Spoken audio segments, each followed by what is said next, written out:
একটি ছোট্ট গ্রামে বাস করত দুই বন্ধু, রাজু আর সুমন। রাজু ছিল পরিশ্রমী, আর সুমন ছিল খুবই বুদ্ধিমান।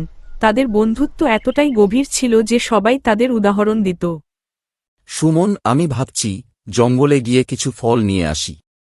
বাজারে বিক্রি করে কিছু টাকা কামাবো। ঠিক বলেছ রাজু। আমরা যদি একসঙ্গে যাই তাহলে কাজ সহজ হবে।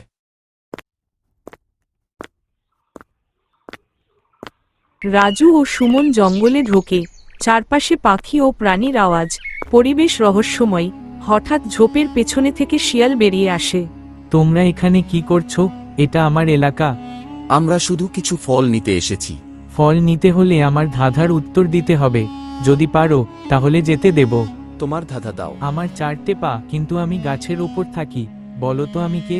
তুমি অবশ্যই দোলনা। তুমি ঠিক বলেছ। যাও, তবে সাবধান, সামনে ভালুক আছে।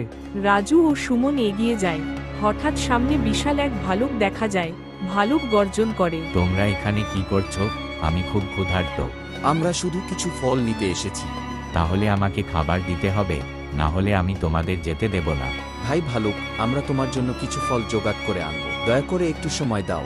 রাজু ও সুমন দলবদ্ধ হয়ে চারপাশ থেকে ফল সংগ্রহ করে ভালুককে দেয়। ভালুক খুশি হয়। তোমাদের বন্ধুত্ব ও সহযোগিতা আমাকে মুগ্ধ করেছে। যাও, তোমাদের সফলতা কামনা করি। রাজু ও সুমন হাসি মুখে ফল নিয়ে গ্রামে ফিরে আসে। তারা পরিশ্রম ও বন্ধুত্বের সাফল্য উদযাপন করে। এই ঘটনা রাজু ও সুমনকে শিখিয়েছিল, বন্ধুত্ব এবং একতার শক্তি দিয়ে যে কোনো চ্যালেঞ্জ মোকাবিলা করা যায়। নৈতিক শিক্ষা, সহযোগিতা ও বন্ধুত্বের শক্তি আমাদের জীবনের প্রতিটি বাধা কাটিয়ে উঠতে সাহায্য করে। এই রকম কার্টুন ভিডিও পেতে চ্যানেলটি সাবস্ক্রাইব করুন।